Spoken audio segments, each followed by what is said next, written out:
Rusiya prezidentinin köməkçisinin verdiyi açıqlama və Rusiya Xarici İşlər Nazirliyinin nümayəndəsinin həmin açıqlamanı manipulyasiya edərək, güya belə demək istəmirmiş kimi təqdim etməsi Rusiyanın gerçək niyyət və məqsədlərini hələ kənara qoymaq üçün əsas yaratmır.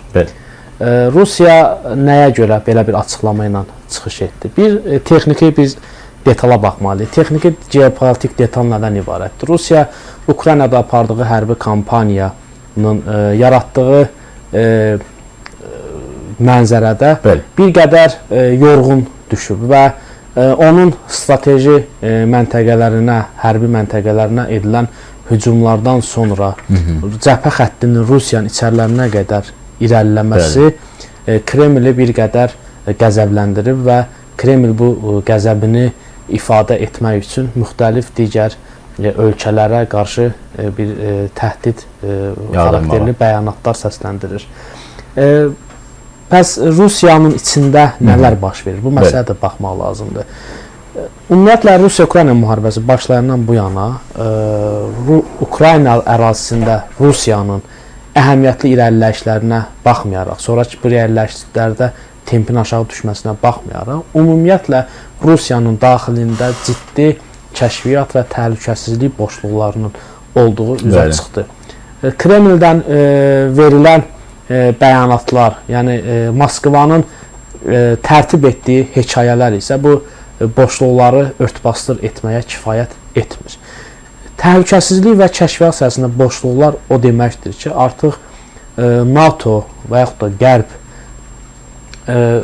Rusiya ərazisində kifayət qədər ciddi şəxsləri, elitada təmsil olunan nümayəndələri ələ almağa bacarıb. Yoxsa ki, Rusiya ərazisində o boyda kəşfiyyat əməliyyat keçirir və məlumat verilir ki, biz bunu 1,5 il əvvəl hazırlamışıq və Rusiyanın bundan xəbəri olmur və yaxud xəbəri olursa, bir tədbir görmürsə, deməli Rusiya kəşfiyyatında ciddi boşluqlar var və bu həm də o mənaya gəlir ki, Kreml daxilində saray çəkişmələri artıq Ukraynadakı müharibə fonunda vüsət alıb və anti-Putin qüvvələrin burada fəallığı nəzərə çarpa bilər.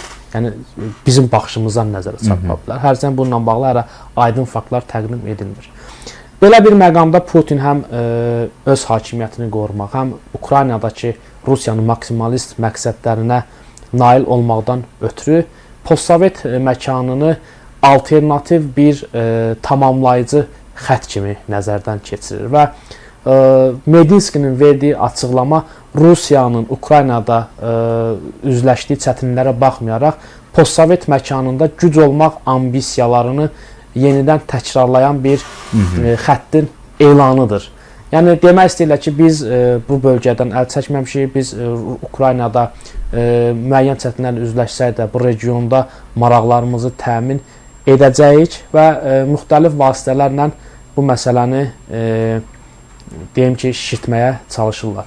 İkinci bir məsələ, Rusiya-Amerika Birləşmiş Ştatları danışıqları və bu məsələdə İran amilinin qabardılması. Hörmətli Emil bəy, mən düşünürəm ki, Medinskinin verdiyi açıqlama eyni zamanda İranla bağlı məsələləri də əhatə edir və Amerika Birləşmiş Ştatları ilə Rusiya İranla bağlı, İran nüvə proqramı ilə bağlı eyni mövqeyini bölüşərək İsrailin qarşısında bir qorunma mexanizmi kimi dayanmaqla məsələlərə, proseslərə Azərbaycanı da qatmağa çalışırlar. Azərbaycan isə İrandakı hər hansı bir ciddi qarşılıqdan və yaxud da İrana qarşı elan edə biləcək dırnaq arası müharibə deyim, çünki İrana qarşı hələ müharibə elan edilməyib.